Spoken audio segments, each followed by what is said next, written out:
Dhuta Upanishad Drishti.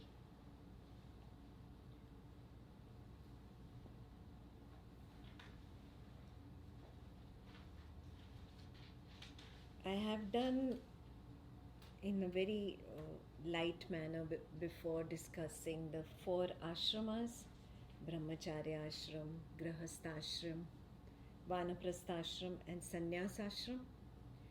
The first 25 years of the life are Brahmacharya ashram. A child grows up, he learns about the world, and in ancient times they used to teach him about witnessing. So he learnt that right in the beginning. He didn't learn it later on in adulthood like us. Second ashram is Grahastha ashram, where he gets married and he has children, he has responsibilities. By the age of 50, he's done with all his householder responsibilities. Third is Vanaprastha ashram. This is where he starts delegating all his responsibilities to kids and family members. He starts turning inwards. He becomes more spiritually inclined, letting go of the material world. This takes some time because dispassion is not a switch that you can just click on at the age of 50. 50 to 75. 25 years were given for the dispassion to really set in. When you really turn inwards. So Vanaprastha ashram is very important in this entire cycle, life cycle. It determines whether you really mature or you kick the bucket like a nincompoop. Basically, you don't really progress, you just live a materialistic life, and this is all karma and karma phalam that you believe in, and you kick the bucket with that. You don't progress. Or for some of them really turned within. That turning within or not turning within, that main thing happens in Vanaprastha ashram. Some of us chose that we will not get into Grahastha ashram at all. We will start earlier. So these are the ones who start ahead. We are the lucky ones, we can say. We begin early. Finally, it comes to Sannyasa ashram. So what is Sannyasa ashram? Where I've completely become dispassionate. Not that the people are not there. The people are there. The world is there. Maybe even work is there. But I am not attached to it. Nothing ruffles me. That is Sannyasa ashram. For that, you don't have to run away to the Himalayas and sit on the Himalayas and then you become a sannyasi. No, what's the point? You're sitting on the Himalayas, but in your mind is all money, car, gadgets. Then that's not sannyas. Sannyas is being here, being untouched by the family, by the friends, by name, fame, money, etc. That is true sannyas. Avadhuta Upanishad is one of the 20 Sannyasa Upanishads. There were 20 Upanishads written on Sannyasa. Avadhuta Upanishad is one of them.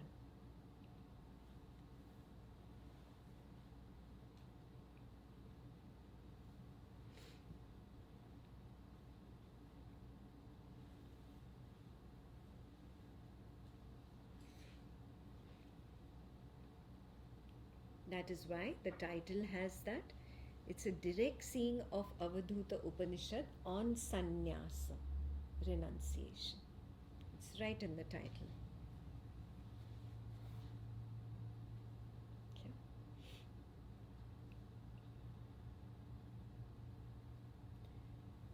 Now this entire Upanishad was written with only one purpose. What was the purpose?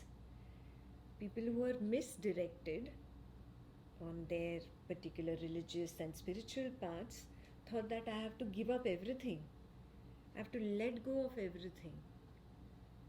Then only is there awakening, enlightenment, a possibility for me. So to remove this entire misunderstanding, this Upanishad was written. Okay? You do not need to leave the world. You do not need to run away from the world. You can be in the world and be a sannyasi. That is what was the main purpose of this book. Avadhuta, the one who has shed away all attachments. And your biggest attachment is I. Yeah, so the one who has shed away the I. This is the most important thing. So basically all the verses are on mature dispassion, on vairagya. Every single verse is based on vairagya or mature dispassion. Why am I saying mature? Dispassion begins in Vanaprastha ashram itself, remember? Yeah, but it's fully ripened and fully matured in Sannyasa ashram. So now that does not mean, oh, I have to wait till the day I turn 75, then only can I do Sannyasa ashram. No. These were just laid down like that. If your life is 100 years, then 25% Grihastha ashram, 25% Brahmacharya ashram, 25% Vanaprastha ashram, 25% you should devote to Sannyasa ashram. Like that. If you have a shorter life, it's shorter. Do you know how long your life is? You have no idea. So the urgency is there. Now. The moment I feel ready, Sannyasa ashram. So you can read about the book and all later. I will start with the introduction. The introduction itself has the instructions for Swapna Nidra Jnana Sadhana. So those who do not know Swapna Nidra Jnana Sadhana, see that you make proper notes, because this is where you will get your main instructions today. You can turn off the... No, we don't need it. Okay.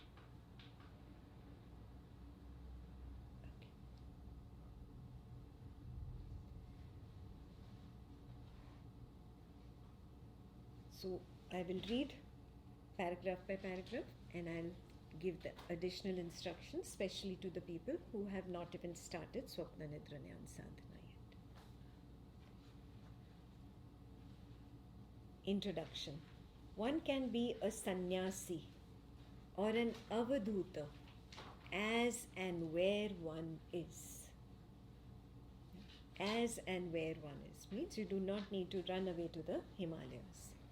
Escaping to the mountains and abandoning the world cannot guarantee enlightenment. Suppressing desires cannot warrant a meeting with the Supreme.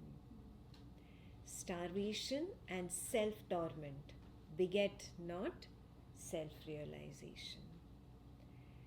Holy rites and rituals cannot certify higher realms. Religious observances like chanting, singing, rhythmic breathing, body postures, traditional sacraments, discipline and idol worship fail to deliver awakening. So right in the first paragraph, he's given you that rites, rituals, chanting, mantra, japa, breath, energy work, all this is not the path. This is not going to take me there. Do you have this clarity, or do you still think that no, it will take me there? Observe, if it had to, by now I would have been there. Right? Be honest with yourself. Why lie? You've been doing it for so many years. Yeah? If it had to, it would have taken me there by now. So if it has not happened, means there is something more. There's something more. Can I rise one step beyond that? Yes. And what is all this singing, chanting, breathing, etc., body postures? It is all limited to the waking and the waker. Right now I can take the stand of the witness of the waker. Can you do that? Can you recognize yourself as the witnessing awareness space in which the body is there?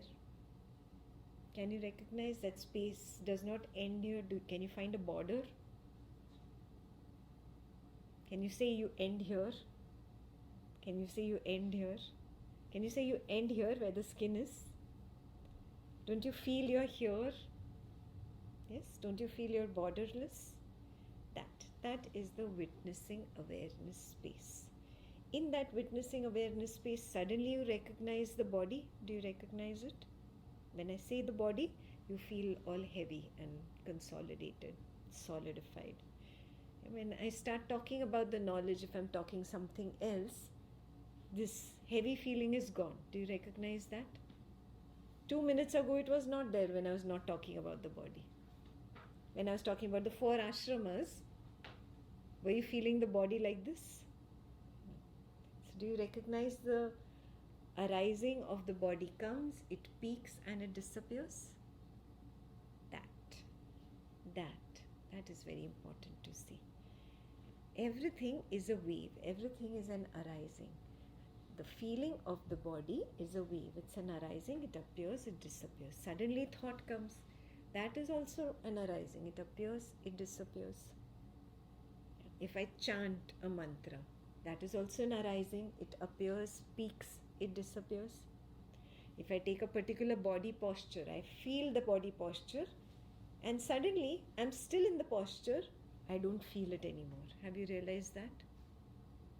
Yeah. Everything is a wave. It's appearing and disappearing. So where is it appearing? Recognizing that, that witnessing awareness space is unaffected by what appears in it and what disappears in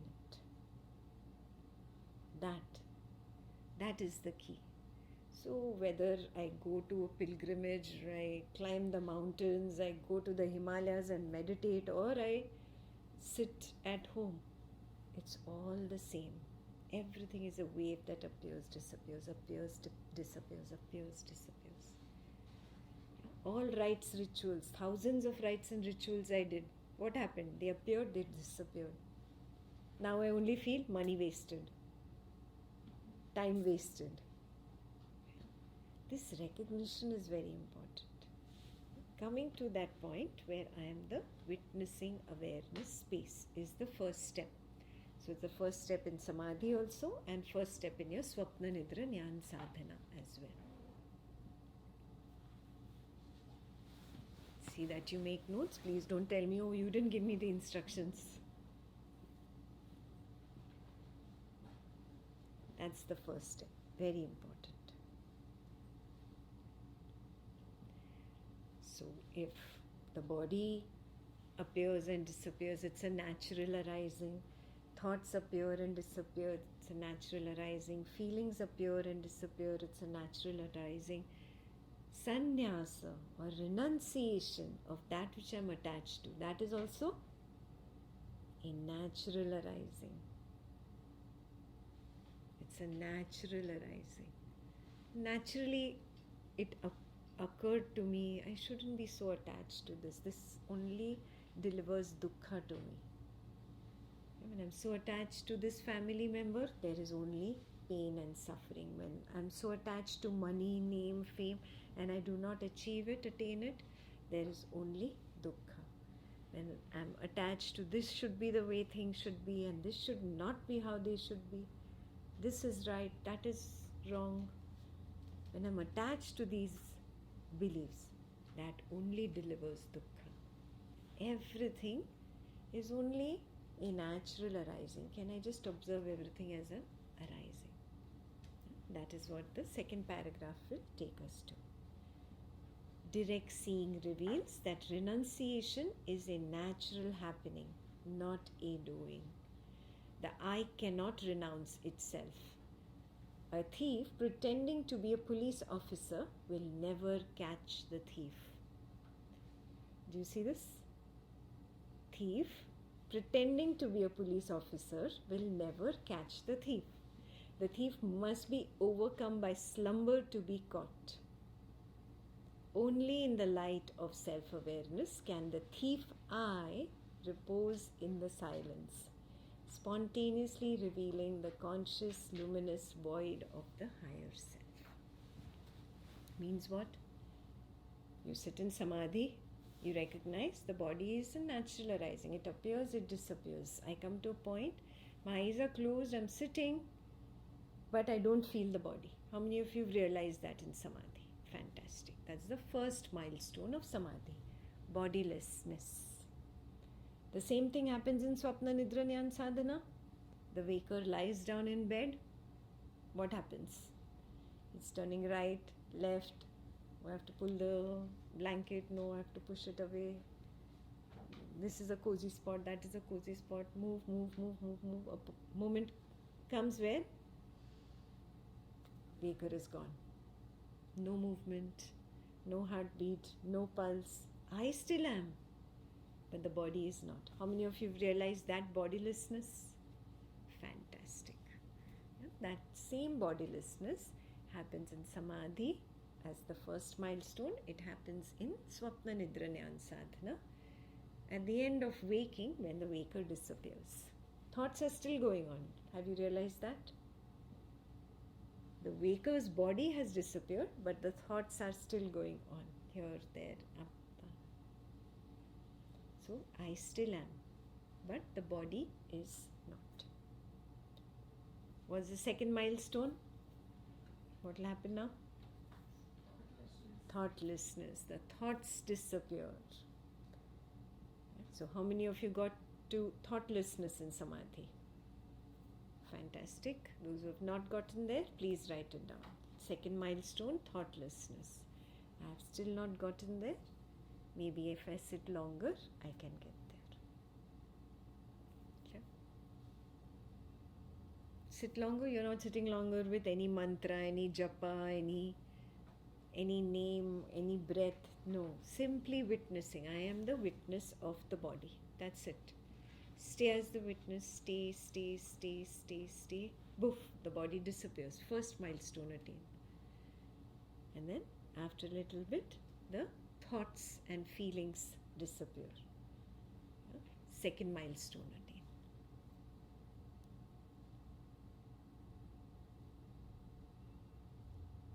What is the third milestone? Eyelessness.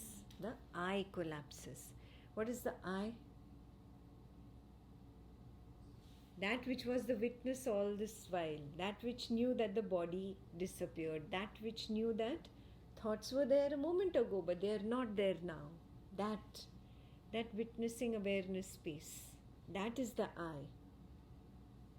Yeah, that is knowing that, oh, now the body is gone. Thoughts have gone, the feelings have disappeared. It's the one that is knowing.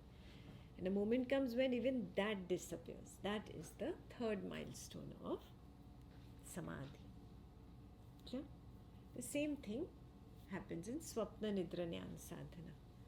In the dream, there is no physical body, but there are thoughts and feelings floating around.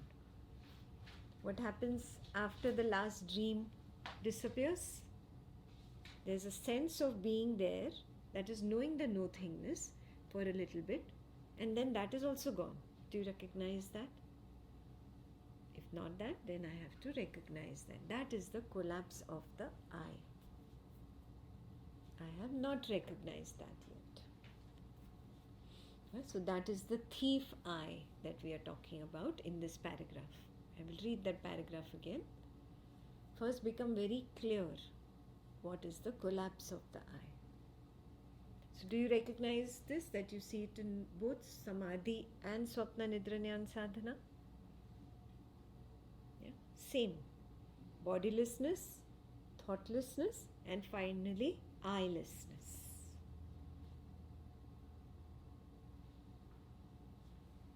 In Swapna Nidra Jnana Sadhana, when does eyelessness happen? After the last dream collapses and disappears. For a moment I know there is nothing. I know there is nothing in deep sleep. There's who tells me? Somebody else didn't come and implant that idea in my head. I know I was there. I know there is nothing. And then that knower also dissolves. Clear?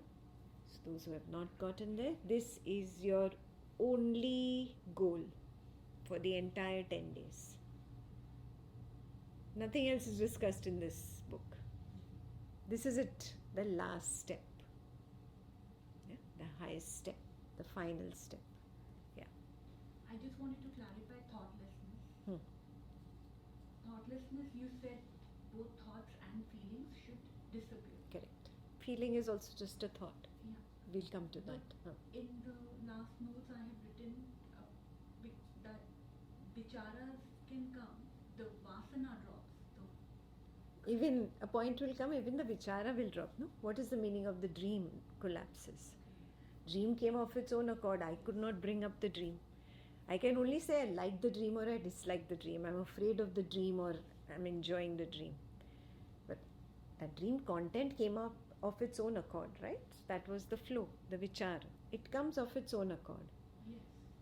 After that collapses, then a little while the I is standing there knowing the absence of it all. Yes, clearly. Yes. And then even that which is knowing disappears. Clearly. Mm. So thoughtlessness is like saying knowing that SNGS, when the dream collapses and the I knows there is nothing. That this is gone. Deep sleep. Yes. The first part of the deep sleep. Correct. Where the I is still there. And it knows there's nothing there. There's nothing. The dream is over. It's Yes. knowing Yes. itself and Yes. nothing. And then the second part is the I-lessness. Correct. So no thought is there, no feeling is there, not even that which is coming from the flow. Yeah? In your best samadhi, you can get to a point where you feel that you are absolutely at the bottom of the ocean. There are waves on the top, but I don't know what the waves are. I don't know if it's the thought of the parent, thought of the office colleague. I just know there is some movement there. But I don't know what that movement is. I'm not able to label it. It means I've come to the absorption level of samadhi, very close to deep sleep of swapna nidra jnana sadhana. A point will come where even that is not known. Yeah? But you will have that hazy transition from knowing a little movement to not knowing at all. That will happen. A little shuttling will happen, and finally you will get to this side. Yeah? So this entire retreat should have only one goal: the collapse of the I, and then re-arising is also important. Do I see from deep sleep? Suddenly there is the sense of being. A moment ago it was not there. Suddenly the sense of being is there. That. Have you recognized that yet? How many of you have recognized it? Fantastic. Those of us who have not recognized, then this is my second goal of this retreat. First is the collapse. Second is the re-arising of the I, where I recognize suddenly the beingness is there. I wasn't there a moment ago, and suddenly I am there. When you recognize the collapse and the arising, then I'll give you a third goal. Those who are not there yet, we'll talk about the window between the collapse and the arising later. First, become very clear about the collapse and become clear about the arising. Yeah? But no, this is not the end. She's going to give me more goals. So, this is my Swapna Nidra Jnana Sadhana goal for tonight and for tomorrow afternoon. Let's see till where it goes. Yeah? Again, don't get into that I must see. And you're turning and tossing in bed, or you're keeping the waker awake. The waker is not supposed to be in the waking state. The waking state and waker need to disappear, get out of the way. Yeah, so let the waker sleep. Please don't do that, oh I have to see. No, it will happen. Ekta has given the command, it will happen. Just relax, surrender, allow the waker to sleep. Clear? Okay. So now, who's the thief I? All this I gave explanation to explain the thief I. The thief I only is pretending in samadhi that I'm going to see the collapse of the I. Do you recognize that happening to you? The thief eye cannot pretend to be the police officer that is going to catch the thief eye. Yeah. So allow the eye to sleep. Only in slumber can you get to the highest. That is the third goal, which we will keep in the parking lot for the beginners. Those who are there already, you know it. The window between the collapse and the rearising of the eye. That is the light. That is what is described in the last 4 words of that paragraph. The conscious, luminous void of the higher self. That is the window between the collapse of the eye and the rearising of the eye. The I in Ramana Maharshi's language. I. In Adi Shankaracharya's language, pure consciousness. In Atmananda Krishna Menon's language, I principle. Nisargadatta Maharaj's language, primordial awareness.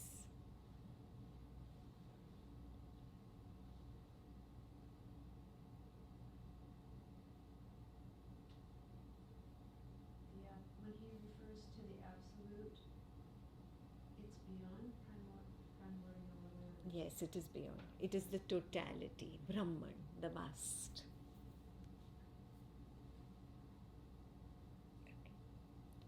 Yeah, so we can get till the conscious, luminous void. Yeah? Brahman, the vast, cannot be realized directly. That conscious, luminous void of the higher self, the primordial awareness, the I principle, pure consciousness itself is the reflection of Brahman, the totality.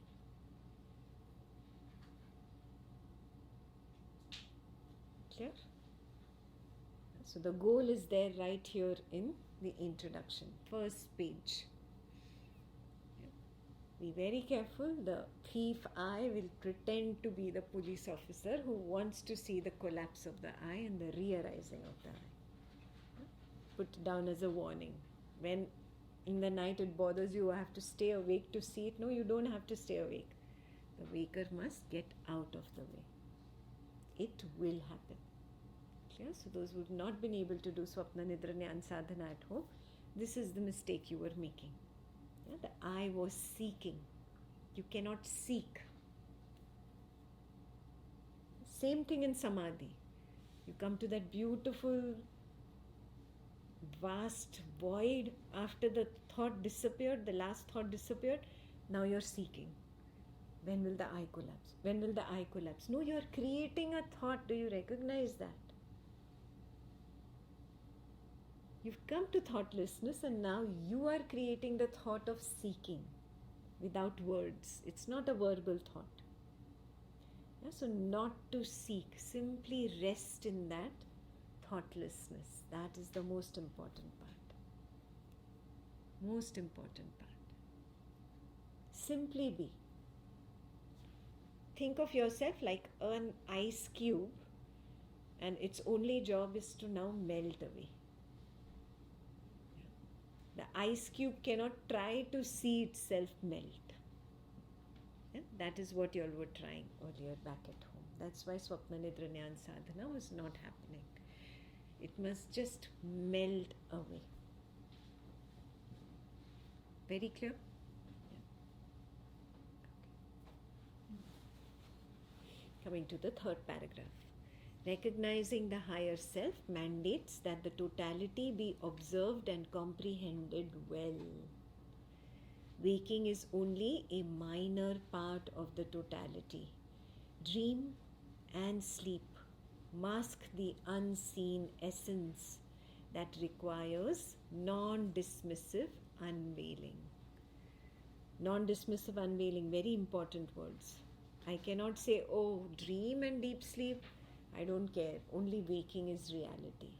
So you dismiss dream and deep sleep. Do you see that? But then you realize that no, how can 7 to 8 hours of my daily routine be dismissible? How can I ignore that? No, there is something there. And that's how you get deeper into Swapna Nidra Jnana Sadhana. Yeah, so waking is just a minor part. Dream and deep sleep, they are masking something. Something is hidden there and I must see it. Wake, dream, sleep, self-insights or Swapna Nidra Jnana Sadhana is non-negotiable for this revelation. Okay? It's non-negotiable. You cannot say, oh, I'll do just Samadhi and I'll be convinced. When in Samadhi you get to eyelessness, what will be your first doubt? Am I making it up? And most obvious doubt that happens in Samadhi, when there is no I. Did I go to sleep?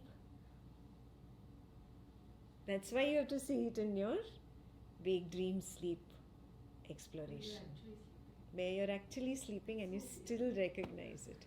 Then you get that, oh yeah, it's not possible. It's not possible that I slept in Samadhi. I saw that and I saw the same thing in my Swapna Nidra Jnana Sadhana. That's how you get a confirmation. They feed into each other. Yeah? This is how. Yeah? Because that doubt goes away. Otherwise you feel, oh, I'm sleeping in Samadhi. What? I don't do any Samadhi. I'm just sleeping. This doubt is there in you. Clear? That doubt gets erased when you do a good Swapna Nidra Jnana Sadhana. Okay. Moving on to the next page. Self-awareness in waking, dreaming and sleep states paves the path for direct seeing of that which was previously ignored. The reality of the universal I, devoid of the trivial I-ness, must be revealed. Once seen, this ultimate truth cannot be unseen.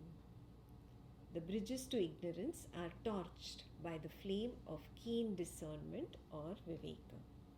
Once you see it, once you see that this witnessing awareness field that is saying, I am the witness of Ekta, this also collapses and this re-arises. Wow! That means I am that which saw this collapse. I am that which saw this re-arise. Oh, I am that. Yeah, that's how you get to the universal I. Yeah, it is beyond this petty I.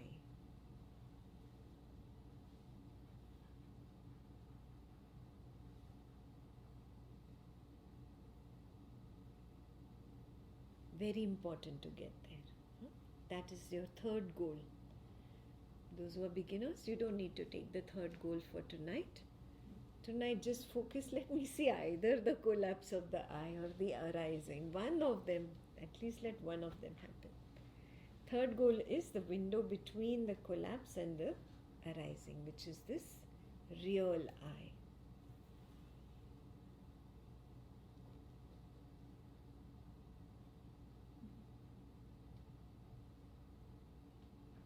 Once you see what is the real I, then you cannot unsee it. Means even if you fool yourself that, okay, no, I am going to pretend to be this waker, I am the rich waker, I am the successful waker. You feel fake here. You start feeling fake. People come and congratulate you. Oh, great job, thank you. And I'm feeling fake inside, and I'm pretending on the top, and I'm feeling fake inside. And this war is constant. Why? Because I've seen that now. Now I cannot fake anymore. So I naturally start withdrawing. This is natural dispassion. So when I naturally withdraw, it's not that I have renounced that person or his congratulations or whatever that event was. I didn't renounce it. It naturally sheds away.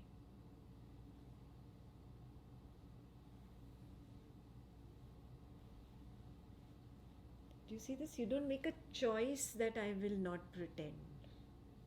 You can't make a choice. You just cannot pretend anymore now. Can you play with your dolls? Your little toy car that you used to play with when you were a kid. It must be lying somewhere in the house in the old cupboard. Yeah? Or maybe your kids play with them. Can you start playing with it now? No. Can you make that fake tea and give it to your parent the way you used to give it earlier? No. It's not that you hate your toys. You naturally matured. That is dispassion that leads towards sannyasa. So Avadhuta is at that level. He's not making an effort to not pretend. He cannot pretend. Big difference. Huh?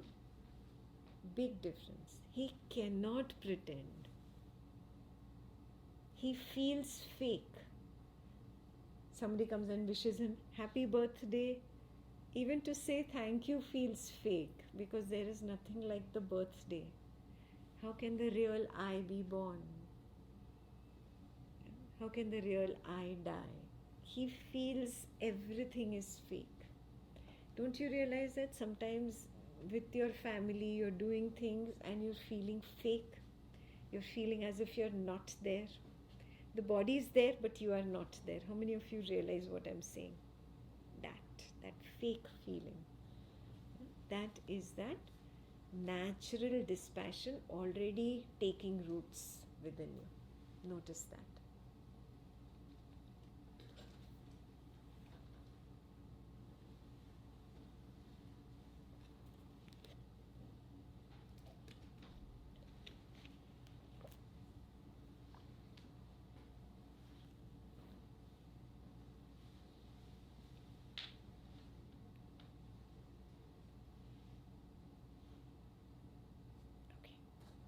Moving on to the next paragraph.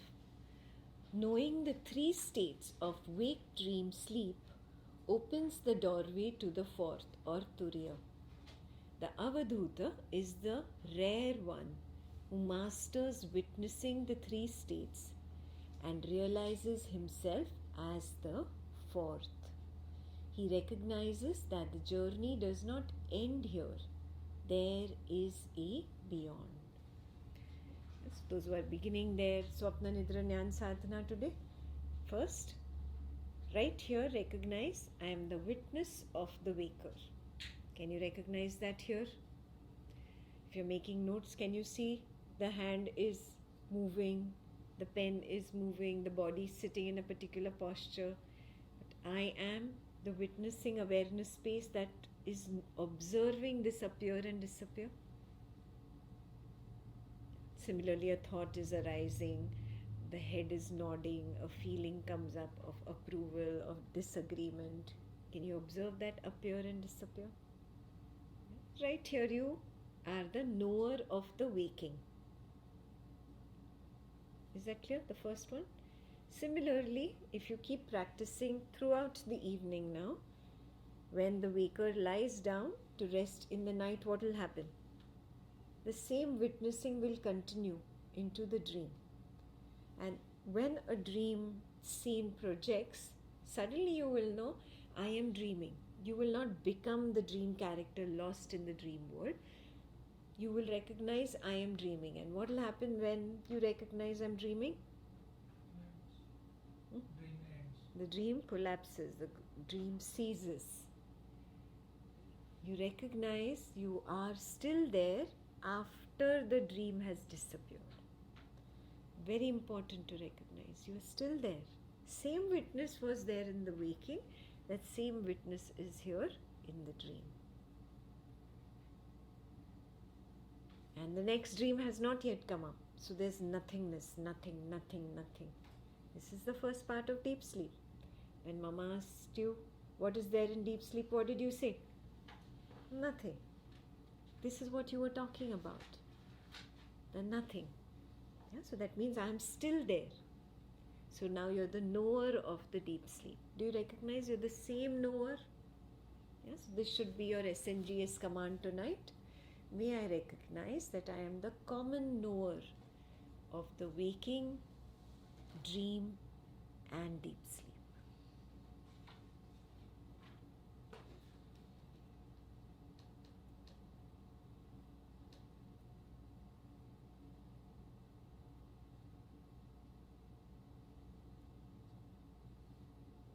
If you recognize this, what will happen? What will happen tomorrow morning? You get promoted to Turiya. Yeah, you are the fourth now. Means what? I am the common witness of the waking, common witness of the dream, the common witness of deep sleep. Means I am the fourth. I was there continuously. I am the fourth, Turiya. So you get promoted. So you come and tell me, did you get promoted or not? Yeah. Every day you are looking for that promotion. Okay? After every SNGS, you are looking for that promotion. And it might be just a glimpse. I just realized I was dreaming and the dream just collapsed. Don't expect it's going to be a long understanding. Even a slight glimpse. I know I was the knower of the dream.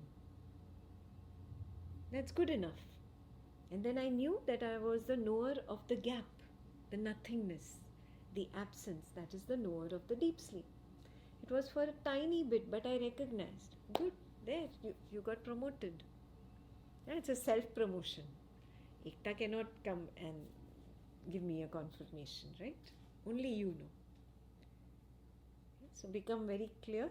Come and tell me tomorrow. We'll start one-on-ones day after, not tomorrow yet, so that you get enough time. Come and tell me in your one-on-ones day after whether you got promoted or not. Okay? So that is Turiya. Yeah. So whenever I've noticed that I'm witnessing the dream, I feel like I can then do anything in the dream. So I kind of do that instead of waiting for it to collapse. Yeah. That means you become the dream character again. Yeah? Attempt to just stay, and when you just stay as the witness, the dream will drop away because you're not fueling the dream.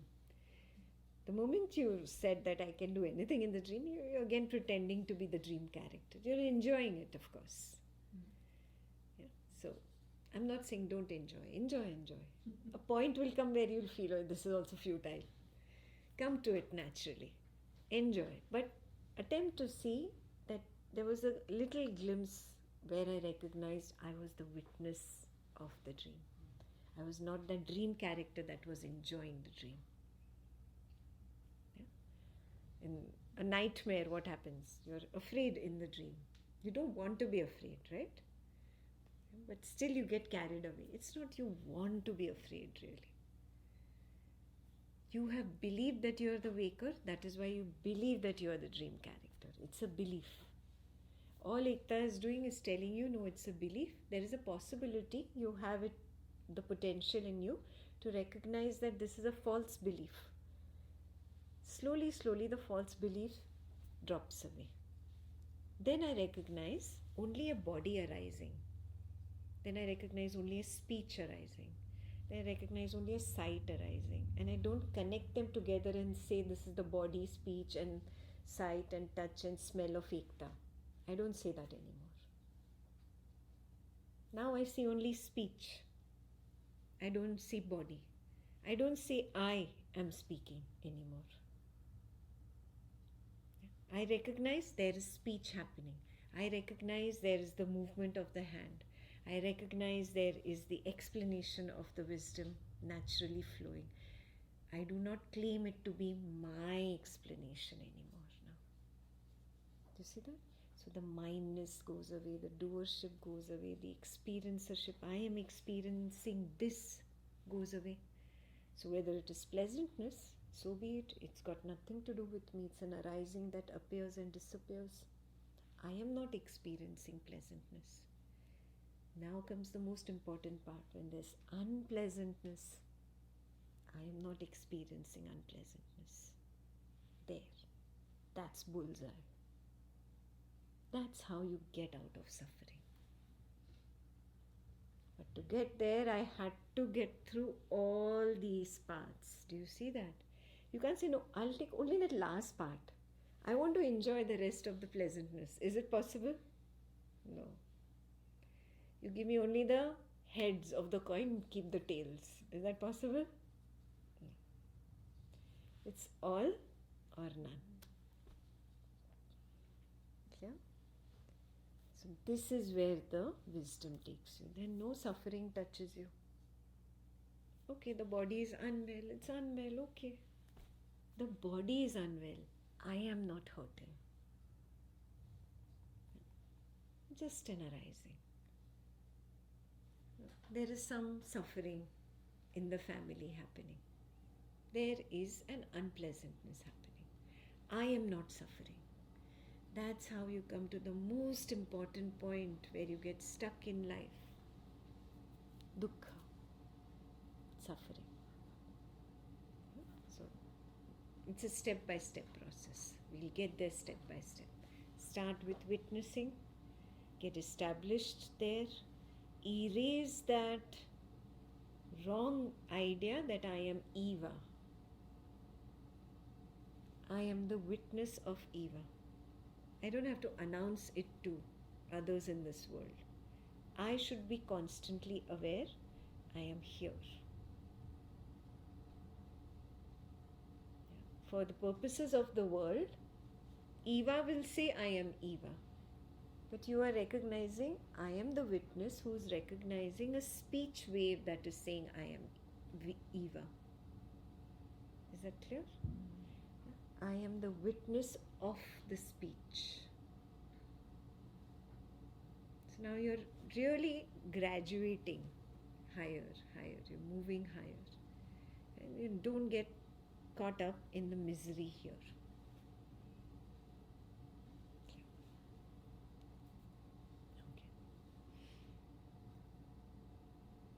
So I was speaking about your self-promotion that you will do, because Ekta cannot come into your Swapna Nidra Jnana Sadhana and guarantee you got to Turiya. You come and tell me, day after tomorrow, did you attain the fourth state? If not, no problem. That is my first goal. I need to get to the fourth state.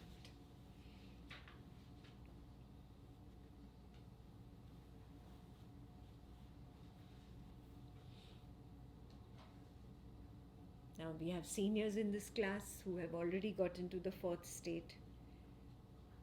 We will understand where they will be moving. Third paragraph. When the fourth dissolves, the transcendental comes to light. The supreme silence is revealed organically only on account of the implosion of the I. The word implosion is important. The truth does not arrive with thunder, but comes like the dawn quietude, inevitable, fresh and luminous. Basically, when you recognize I am the fourth, I am not the waker Ekta, I am not the dream character who I used to label as the dream Ekta, I am not even the deep sleep absence of Ekta and Ekta's world. I am the fourth. Oh, then there is an inward turning that happens. You just observe that. Observe that fourth, either in Samadhi or in Swapna Nidra Jnana Sadhana. Wherever you attain it, just turn towards the fourth. The sense of knowing. That's it. Forget that which is known. Don't focus on that which is known. Focus on that which is knowing. And be there, be there, be there. That ceases too. When that ceases, that is the meaning of Turiya, or the fourth dissolves. Clear? So those who are seniors, you've already seen you're the fourth. This is your task. Both for Swapna Nidra Jnana Sadhana tonight and Samadhi tomorrow morning. You'll get to bodilessness and thoughtlessness easily. Yes. Once you get there, get to the absorption level and then just focus on the one that is knowing. Do not focus on the body or the thoughts, even if the flow brings them back naturally. Not to focus on the known, focus on the knower. You turn away from the known towards the knower and just stay there until until it dissolves. That is your task. Until it dissolves. Then only the transcendental comes to light. Okay, now just because the seniors are there, I also want to get there, I also want to get there. No, don't get into that seeking. Nothing will happen then. Yeah? We tell the ego, patience. We will get there step by step. Step by step. That's just putting the entire map in front of me. Like on the GPS, you can see the entire road, entire route from point A to point B, like that. She's showing me the entire route so that my mind relaxes. It knows it has the entire map and it can go from point A to point B. Now let me start the journey. Yeah, but you cannot say just because the seniors are there, I want to get to Turiya dissolving first. No.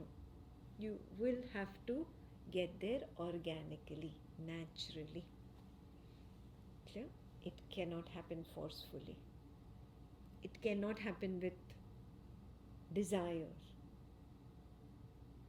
Just be there. Simply be there. Surrender. Let go. I am here just to relax. Just to be. Can I simply be? In that beingness, it will happen. Let me remain aware. That's it. Clear? Don't get into that thing that I want to get there just because the others are there. Clear? So let it reveal itself organically. How will the self reveal itself? It happens when the I implodes. Implodes literally, opposite of explosion. Exploding is outward, implosion is inwards. The witnessing awareness space disappears deeper within. It's an implosion.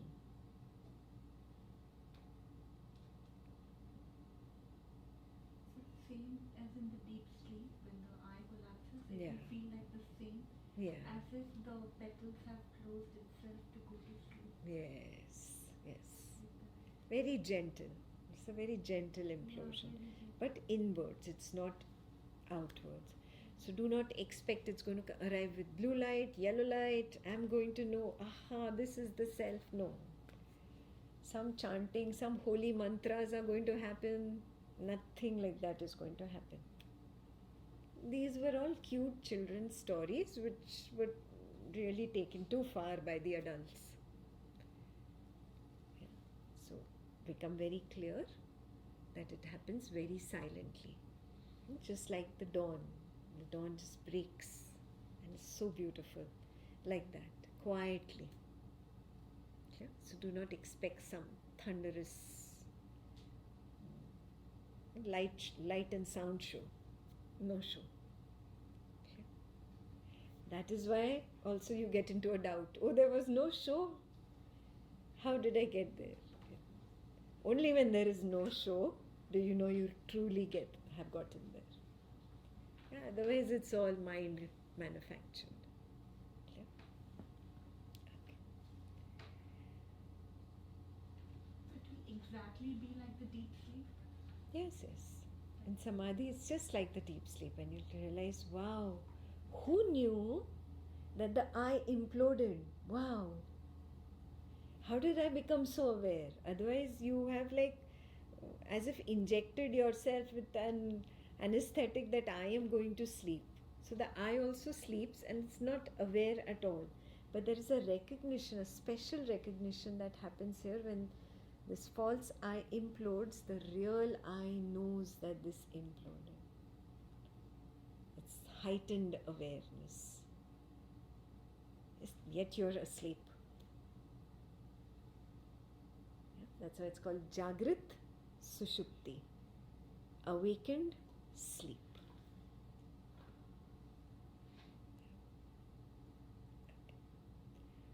When you get there, you will get there. You will know it definitely.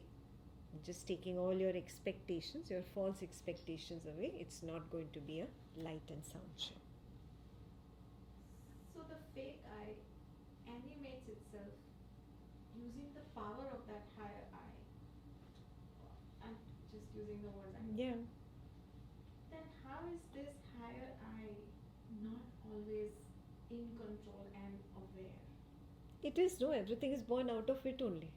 It is the only thing that is Why do actually. we have to go through so many steps to just Because I have believed, no, I am Ekta, you have believed you are Maheshwari. That is the problem.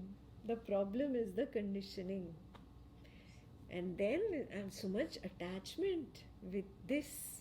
And then the kith and kin of this, the possessions of this, the belongingness of this. So many things are there. I'm trapped. I have created the trap, huh? There's not some Satan sitting out there who created the trap for me. I created for myself. So now I have to let go of all these attachments, climb out of my own hole that I created for myself. I dug my grave. I have to get out. And then I get out and I say, oh, do it all along? yes, yes, yes. That's how you know that it is in control. You know it all along, but you still don't want to know because of the attachment to this. It's right under your nose, but you don't want to see it. But the, Huh. so maybe there was a recognition that the dream appeared, but that I sense was not recognized. Who recognized that the dream appeared? So like how you said the re-emergence of the I. I mean, I could see the dream appear, but there is no like I coming up and then. Don't expect a capital I in English language. It's not like that. Ekta is speaking in that way. It's just a sense of existing.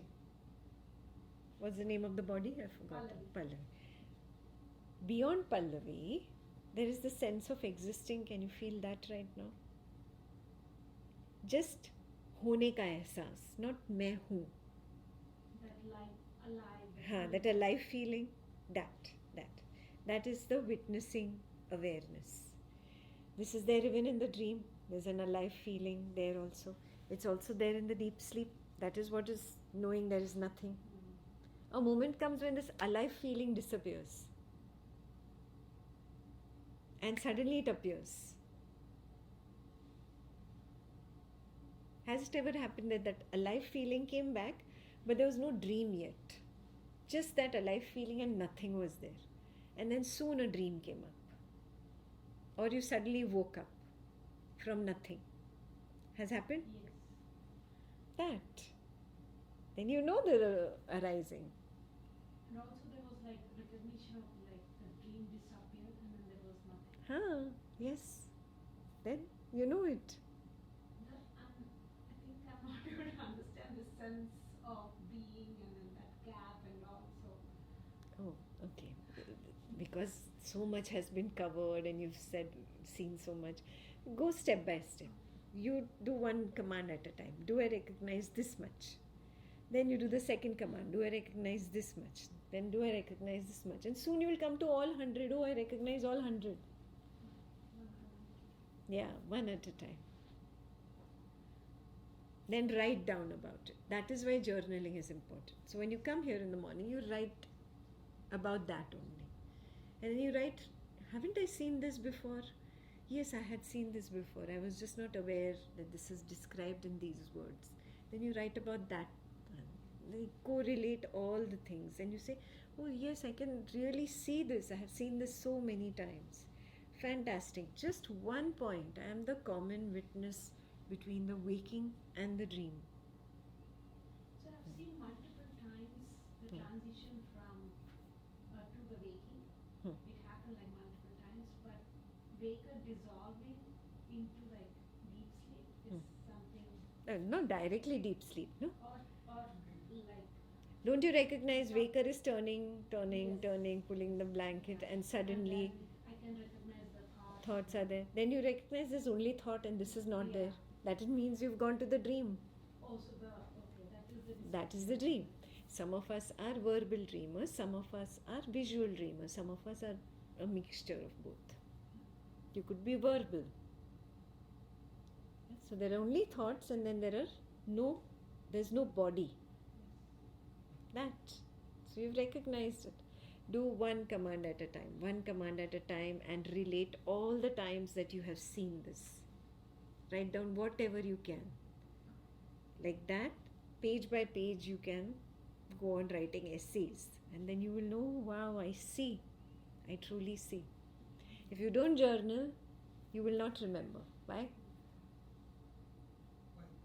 Viper of the now will come and wipe it away. Yeah, so journaling is very important.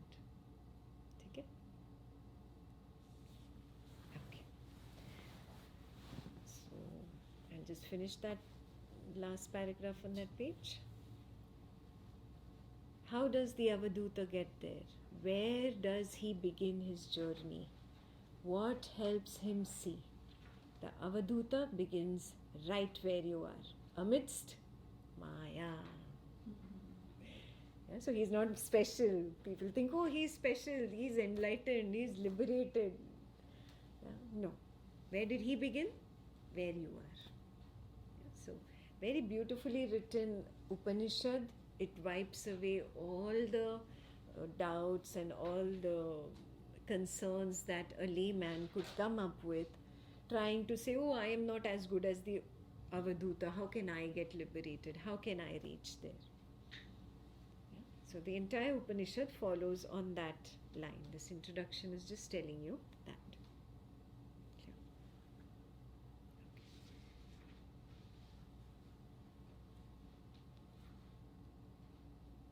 And how are you amidst Maya? That is on the next page.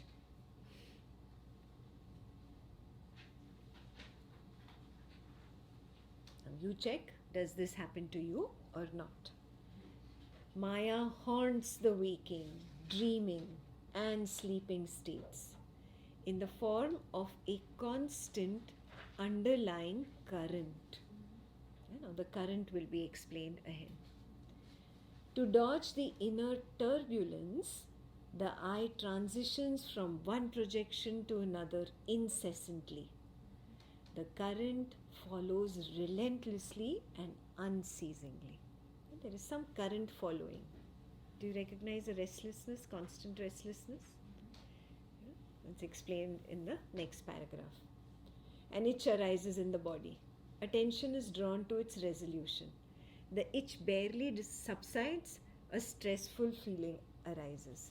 The attention moves from the body itch to the stressful feeling. That scarcely settles and the eye gets fixated on an obsessive thought. That hardly declines when a disquiet rises because of perception of sight, sound, smell, taste or touch. The unrest is relentless. Do you understand this? Do you see it happening? Constant sight, sound, smell, taste, touch, thought, feeling, sensation. Constant turbulent restlessness is going on. This is the magic of Maya. Yeah? And you're moving with that. Are you recognizing it? If a thought comes up, you think the thought is important, you go to the thought.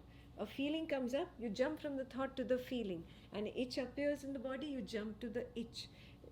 Sound of Ekta comes up, you jump to sound of Ekta.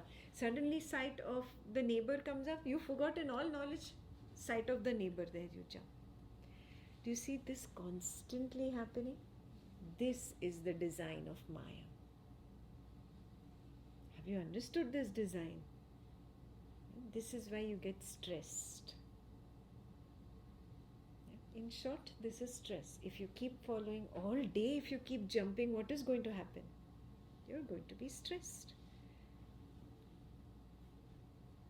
That's why you say, I don't want this thought to constantly haunt me. I don't want this feeling. You're not saying just that one particular thought or one particular feeling. Do you realize it? Mm-hmm. You're saying this current, but you don't know exactly in words that it is the whole jumping tendency of the eye what you are really talking about.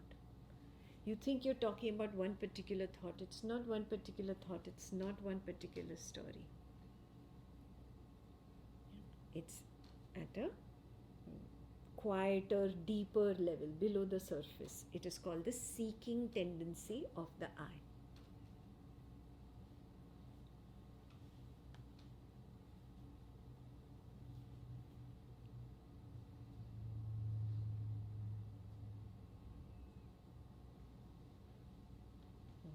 So I teach in school and I see some students who are ADHD. You see this very clearly. Yeah. Physical manifestation of this. Because they can't sit in one place and they are always jumping. Yeah.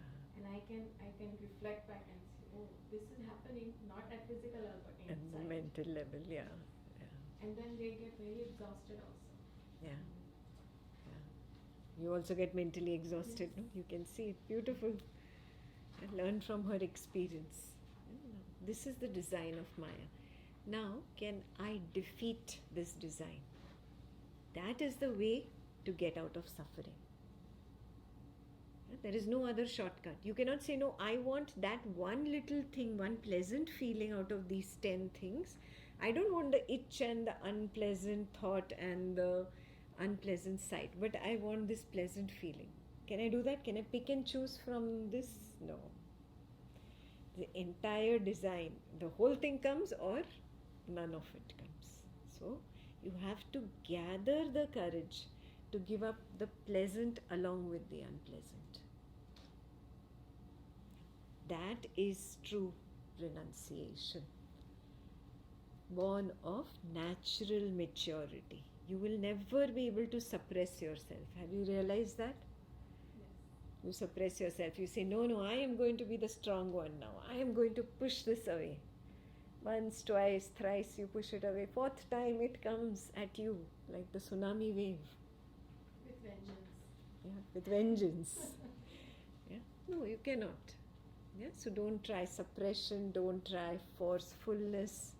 It must be an organically growing natural maturity. Okay. So the unrest is relentless.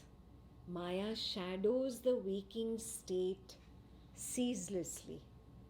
A hidden fretfulness compels the I to move from thought to feeling to sensation to perception. Neither is there any respite in the dream state, as the same perceptions of sensations, thoughts, and feelings persist there as well. The deep sleep state imparts the illusion of rest, yet the I forsakes relaxation in search for the unknown. So that seeking tendency is not there just in the waking, just in the dream, but even in deep sleep. Yeah. Even in deep sleep, what do? I give up the rest. I let it go.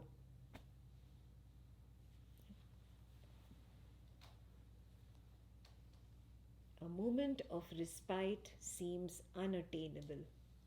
Underlying current of unease dominates. Feverishness persists.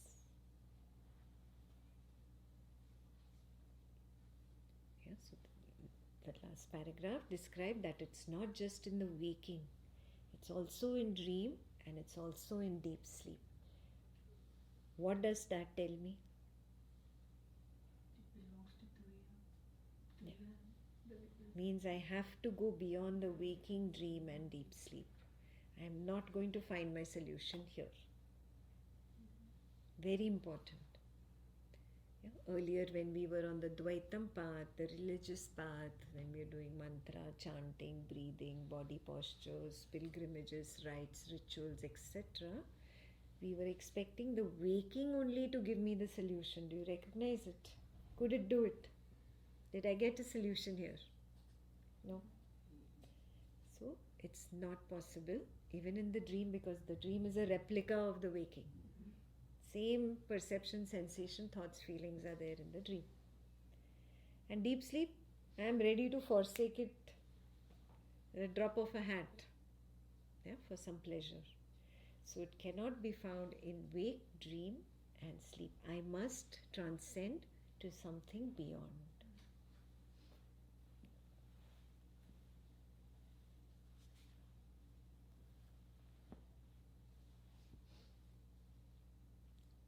So that's where the next page goes. If the eye were content with the sleep piece, why would the eye trade it for the dreaming and waking states? Is something missing there? Could it be in search of more? Is a silent message hidden there? So recognizing this takes an astute understanding of what this entire design of Maya is doing to me. Yeah, that's when you realize, oh, there is not this, what is happening in the waking is not enough. There has to be more. There is something lacking here. There may be name, fame, money, friends, relationships, everything that you wanted in life you got. But still, a sense of lack was there. Did you realize that? That is the hidden message there.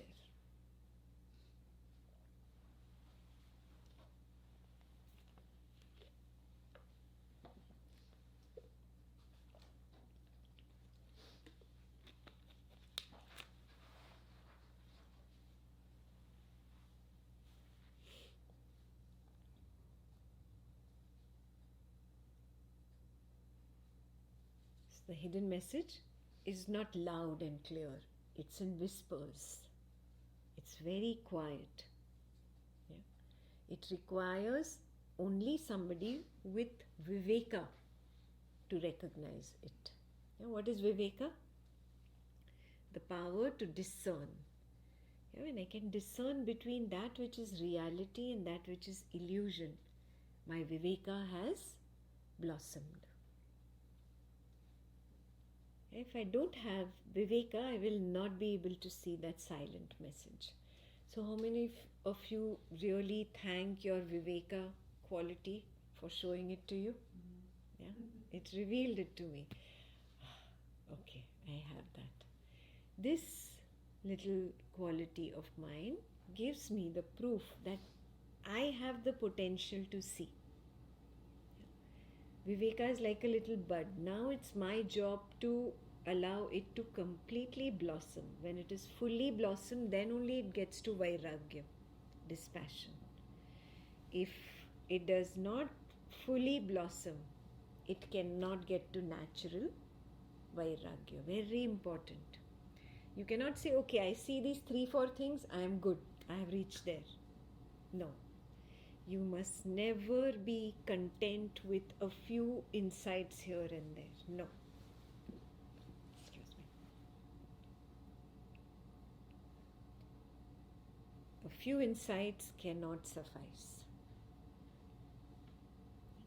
I have to fully blossom. So never be content, okay, out of the 100 points in SNG's book, I see 20, I'm good. No, I'm not good. I have to see all 100.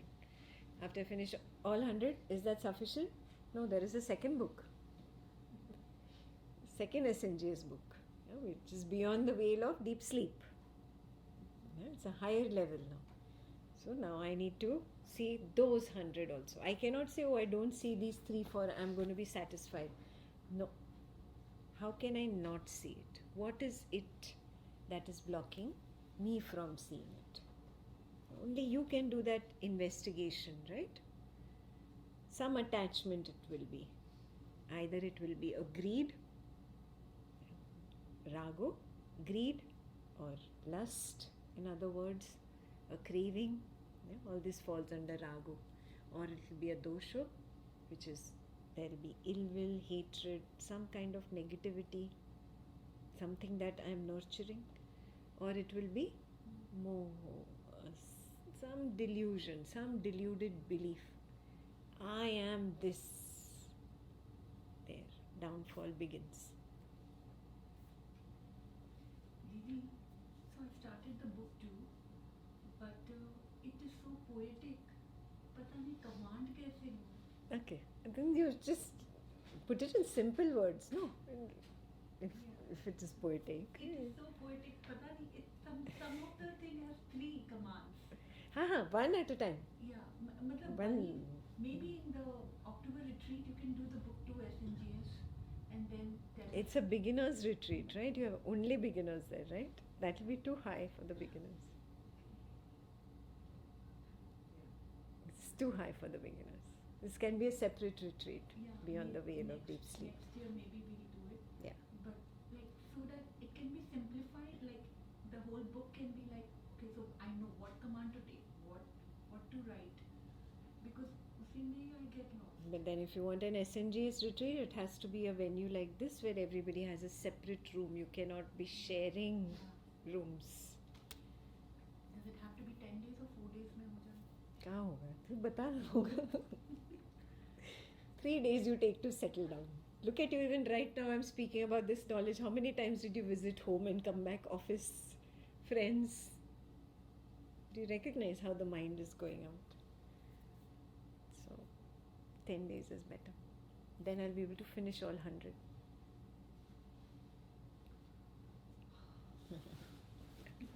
आप करो organize. You can also organize catering from outside, just like they are doing. They'll give you the venue for 10 days. Just say catering from outside. No, tell them we'll or do our catering from outside. It's the best venue. Everybody gets separate rooms. Nobody's disturbing anybody. That is the best way to do SNGS. Okay, back to the book. So, did I hear the silent message? Did I hear this whisper? If you did, fantastic. The next paragraph is about you. One who realizes the cue of the whisper attempts to silence the I, to listen acutely. The chaos of the I, skipping from one arising to another fruitlessly, causes strain. The restlessness blurs the vision. The hopping I is only but a burden. Releasing the burden seems to be the only viable way to perceive the covert message. You also realize that? This I keeps jumping, hopping. This jumping tendency needs to be mastered. Do I need to work on each thought, each feeling, each sensation, each perception? No, I don't need to work on those. I need to work on the jumping tendency of the I, the hopping tendency of the I, the seeking tendency of the I.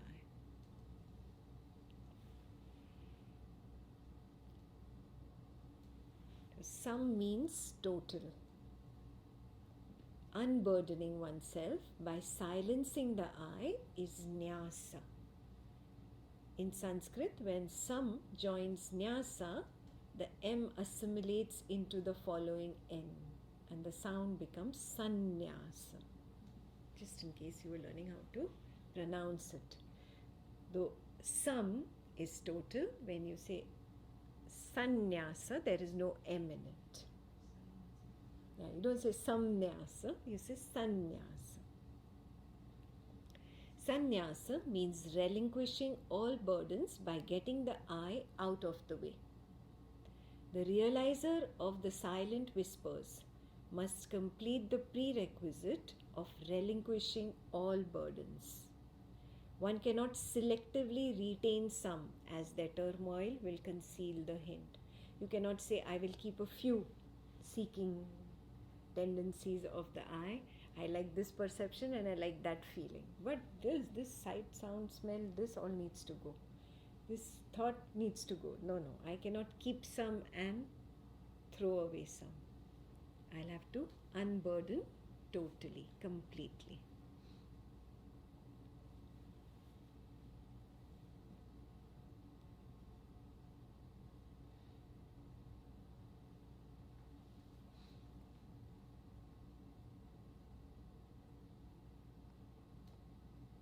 That brings us to the last paragraph.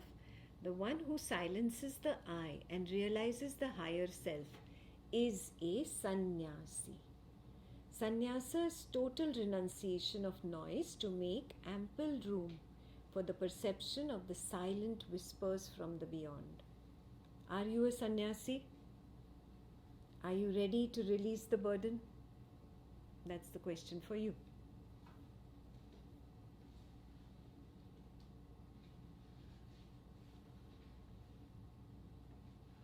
Are you ready to release, or are you still wanting to hold on to the jumping tendency?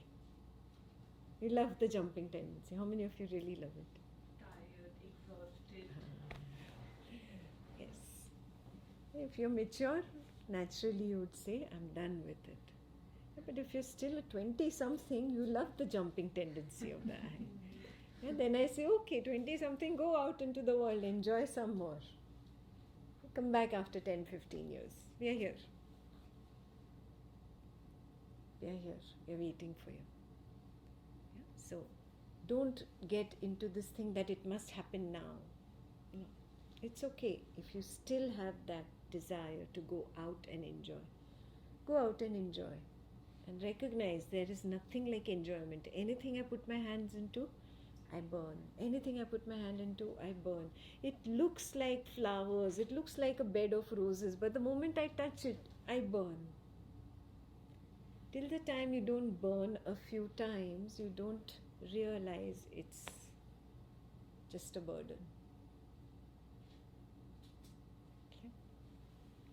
There's one more thing I have observed is that now the tendency to start anything is not. Yes, like, initiative no, I is don't want gone. to, because Yeah. I know if anything get initiated, there will be a bigger circle coming back to me. So Yes, yes, yes. It's best you don't start. The flow propels you into a corner and pushes you to start something fantastic. No, this is the flow starting it. This is the way it's meant to be. but sometimes there's a doubt that comes and it's like, am I being lazy? No, no. Because I don't want to get This doubt comes when you just are like a budding Avadhuta and you have decided, no, I'm not going to fake anymore. I'm not going to pretend anymore. But then you tend to go into your old tendency of pretending, and then you're feeling fake over there. And then that tendency is pulling you one side, and then the feeling fake is becoming stronger and stronger, and then you're split in between. When you know you're split in between, just go to this side. When you're not split, when it's really pulling you, anyways, you will not have control.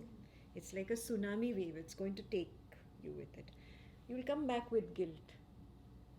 Then recognize that, oh, that feeling of fakeness was there and I ignored it. Can I stop dismissing that now? Can I observe it? Be a little more vigilant. Then give it more attention than the old conditioning. And slowly, you know how the balance goes. This weight will go down, this weight will go up. No, which is lighter. This will go up and this will get heavier. And then you'll always choose to not pretend. Naturally, this will become your tendency. Because I know there it's only fire. It looks pretty on the outside, but I know it's fire. It's a natural maturity. Allow it to happen. You cannot force yourself. Huh? You cannot say, oh, Maheshwari is going there when I need to go there. No. There's no competition on this path. You will naturally start having dispassion, vairagya. Yeah. Didi, just to clarify that I understand what you said. So, like, if I see that somebody is asking to start and I know I do not want to, like, so that is clear, right? I can see it. But when I start something, like, just understanding what you're saying. So if I start something, the feeling was always there that yes, I'm faking, I'm pretending that I'm starting and I'm initiating. It's the flow that pulled me, yet I'm taking the doership of starting. Yeah. If I don't take the doership, what happened? It didn't matter. Yes. Whether it continued or it stopped halfway, it's got nothing to do with me. Because like when something happened and I also signed up for the February retreat, and then you said, dear one, will you be able to handle it too? And then I realized, did I sign up for two? Then I said, yes, Didi, I don't know what happened. It was just a part of the flow.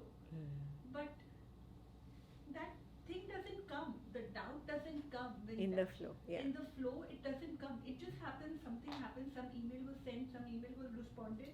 Yeah. And then something. Then when you said, dear one, will you be able to handle it too? Then I said, Oh my God.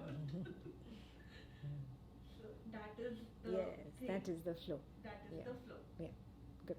You understood. Okay. We will get into flow and what they're talking about. We'll get there. Just basics today.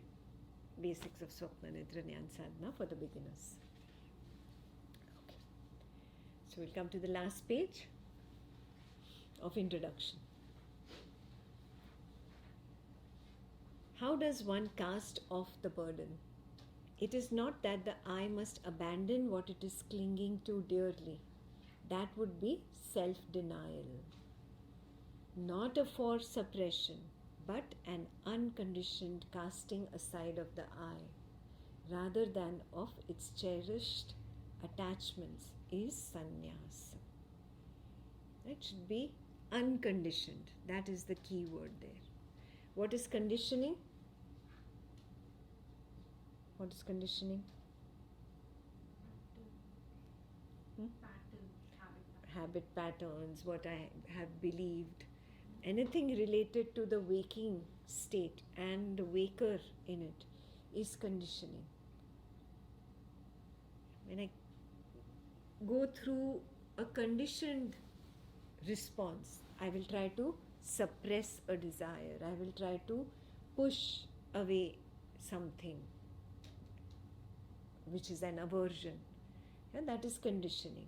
But when there is no conditioning, I will notice that I have no other option. I'm just cornered into one corner, and I have no other options but to go this way.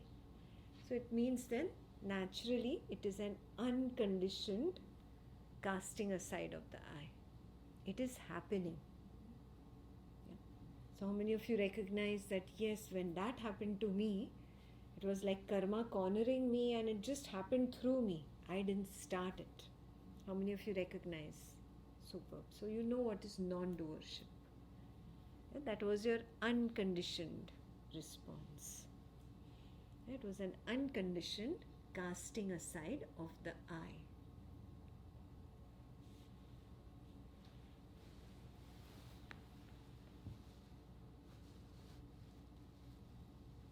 So another homework I'll give you for tomorrow morning's journal writing.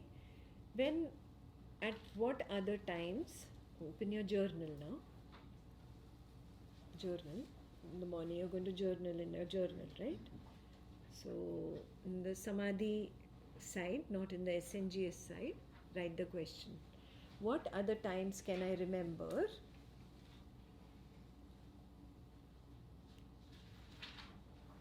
when I naturally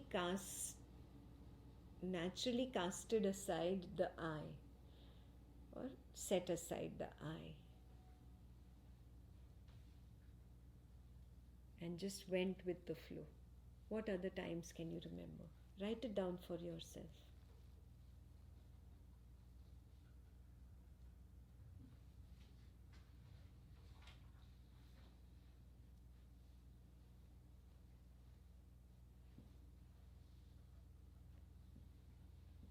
If a friend made you do it, then it is conditioned. If an old habit pattern made you do it, it is conditioned. Do you see that? When was it unconditioned? When I had no other option but that one way. There was no I saying anything over there that this should happen this way and this should not happen this way.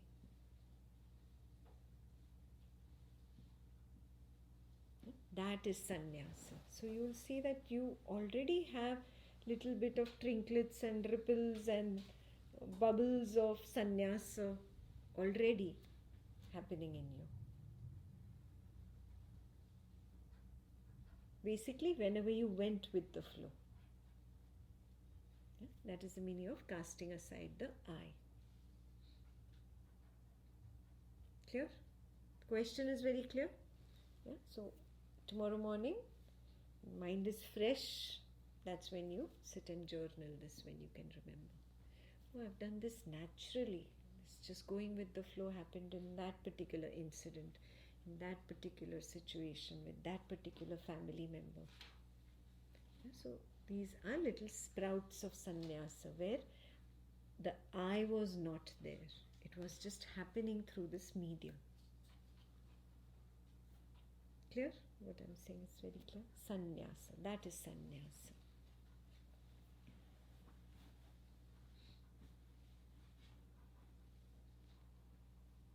Is that similar to like the flash that you see before the thing happens? Not necessarily there'll be a flash. Not. Sometimes there can be a flash, sometimes no. But where suddenly things were just happening through the body mind called Eva, and there was no I there claiming that I'm doing this, I'm making this happen. Yeah, like an absolute non-doership was there, and things were just flowing through you. Yeah? How many of you can think of a hobby? You're painting, playing the piano, some music, something, and it's just happening through you. There is no I there. Yes, that is your first glimpse of the I being set aside and things just happening without the I. Can you think of something like that? Yeah, like sometimes when I'm teaching, it just feels like it happens. Beautiful. That's what I say. No, I don't teach. In fact, when I come here and try to teach, I'm wondering what to say next. It's best when I'm far away and automatically Ekta speaks.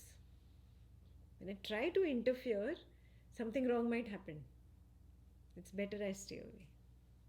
You know, I've learned this skill now. I'm never there. And then she's just speaking, and then it's naturally flowing. So very soon you'll come to that point where you'll see that, no, I'm not the teacher. I never was. I pretended to be the teacher because it gave me identity. And I love that identity. I, the teacher, my identity. This teacher got an award, this teacher got appreciation. See, I get this. That experiencership is what glues me to this. But the more I hold on to this, the more I realize that I cannot teach, it is happening through me. Then you will notice in everything in the house, basic activities like you're vacuuming, and you'll feel, I am not vacuuming, it is happening through this body. Simple thing like cleaning, I am not cleaning, it is happening through this body. Interacting with the family member, I am not interacting, it is happening through this body. Soon, that experiencership and doership will fall away. That's the culmination of sannyas. Maybe the experiment you gave us last week was very, very, very helpful. Which one? So many gurukuls are there, I don't know what I gave you. The one that you said that sit and write for 30 minutes, all the thoughts. Huh. And that was so good. Yes. So helpful. Tell them, I have also forgotten. So basically, you sit, first, this was done as a householder, send all the family members away. Oh, now you don't need to do that part. Now you don't need to do that part. So Yeah. just sit anytime, like suppose Tomorrow morning for tomorrow journaling. morning, say after essential journaling, you sit and you write each and every thought, even if it's incomplete. Like, what is for breakfast? Say, just giving the example. Or will it be spicy? So, write it, like mundane. Like Next year Diwali, I will wear a white dress. Diwali I don't celebrate now, so that is. I'm just telling you random thoughts. Oh, so this so you write everything. So that is the and then you see that some writing is automatically happening, and then you will see that there are two paths. One is chit chat, and one is the witness. Am I the chit chatter or I am the witness? You will clearly see the two distinct paths. Okay, Reject right. the Not the chit chat, the writer. You start writing, the exercise I gave them. Yeah. You start writing, it's too big. You just start writing, allow the hand to write every silly thought. I like yellow, the stomach is hurting, why is the crow cawing right outside my window? Why cannot it go to the neighbor's window? Yesterday we went to the market. I don't like grapefruit. Rubbish, absolute rubbish coming up. Keep writing, and observe who is writing and who is the one thinking that thought.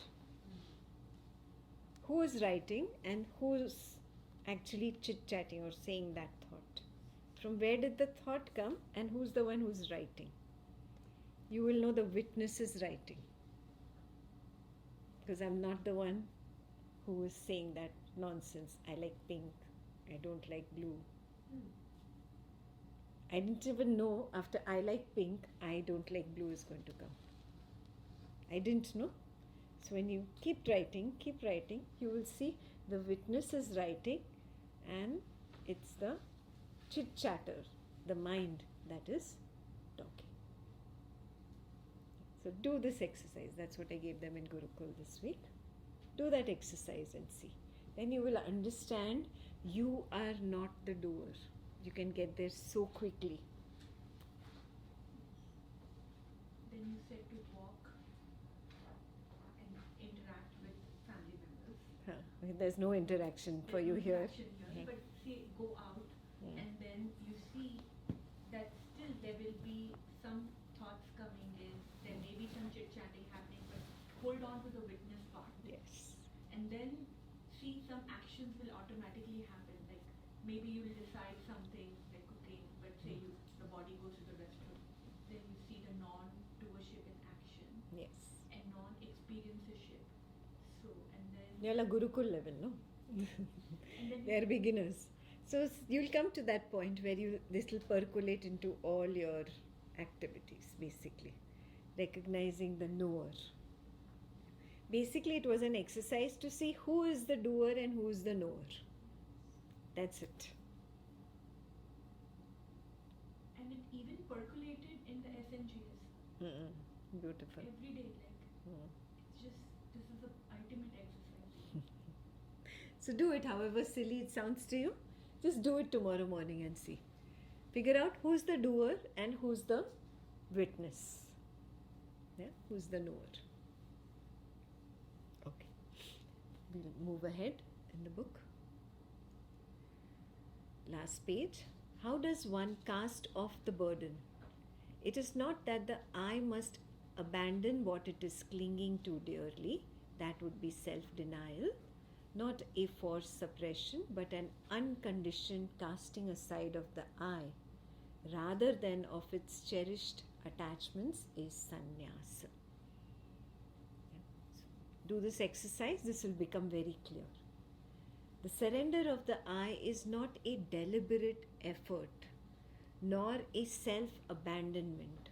On the contrary, sannyasa is an innate, spontaneous happening, unfoundedly feared, hence ignored. It is spontaneous. It will start happening spontaneously. You will not have to force sannyasa. So people are scared of sannyasa. They are scared of the word sannyasa. These are unfounded fears.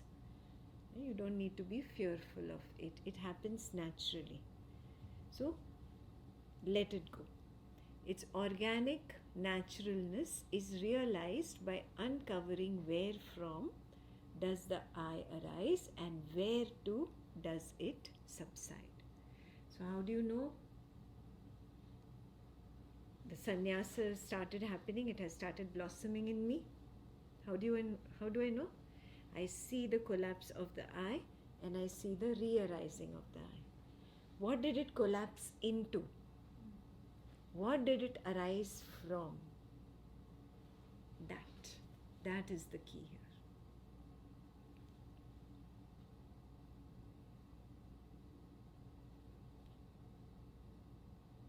Self-attention is the way to the truth. So that's what you will have to do in your samadhi. Constantly being attentive. This is not the Dvaitam path samadhi where you used to go to sleep. If you chant, you can go into trance and go to sleep. If you focus on the breath, you can go into trance and go to sleep. That is not samadhi. This is alert, awake, aware samadhi. Constantly attentive. Yeah? So self-attention is the only way here. That's how you do your tomorrow morning samadhi. That's how you do your SNGS. Full attention. Only then the Supreme Self substitutes the paltry I. Basically the window, the third goal. The window between the collapse of the I and the re-arising of the I. That is the Supreme Self. That will substitute the I sense, the paltry I. This supreme seeing, when firmly established, burns all bridges back to ignorance eventually. What is important there? Eventually. You see the collapse of the I, you come jumping to the one-on-one room. I saw it, I'm there, I am Avadhuta. No, not yet. Take it slow. Eventually means what? It has to happen repeatedly, many times, so that I have conviction in my seeing. You cannot just be convinced in the first time. Today you will say, yes, I'm convinced. You will sleep tonight, nothing happens. Tomorrow morning you will come back. Maybe I was imagining yesterday, nothing happened this night. Yeah, so you have to see it repeatedly, many times, to develop self-conviction. It's not about convincing Ekta. You need to develop Shraddha in yourself. Self-conviction.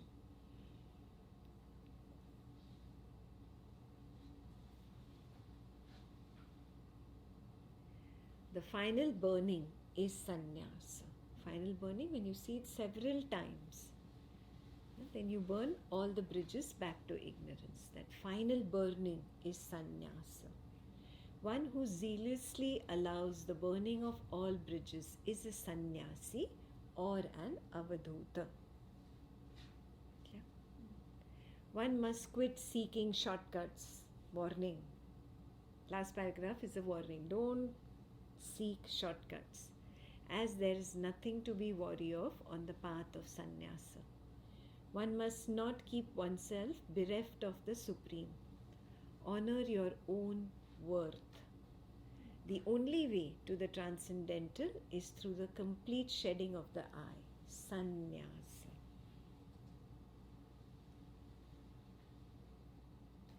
Complete shedding of the I will happen when I see it so many times that collapses. Oh, I am that which knows that collapse of the I. I am that which knows the arising of the I.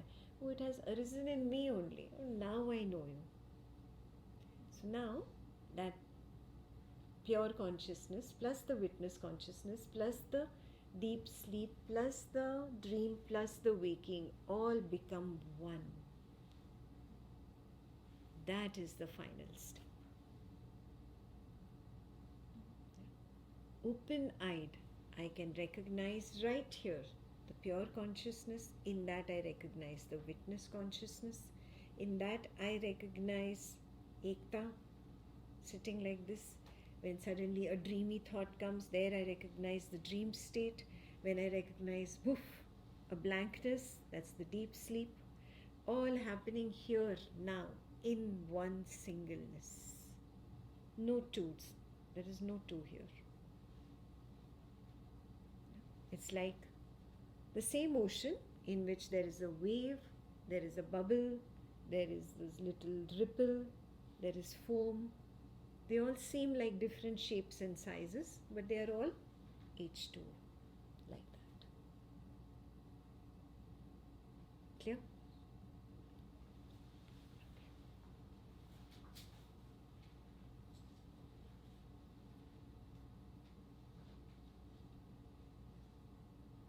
One must not keep oneself bereft of the Supreme. Honor your own worth. The only way to the transcendental is through the complete shedding of the I. Sannyasa. That's it. That in a capsule gives you the instruction of Swapna Nidra Jnana Sadhana and Samadhi and how to get to the end point, Sannyasa. The entire Upanishad is based on all different verses taking you towards the same thing. Good. Any questions on the introduction?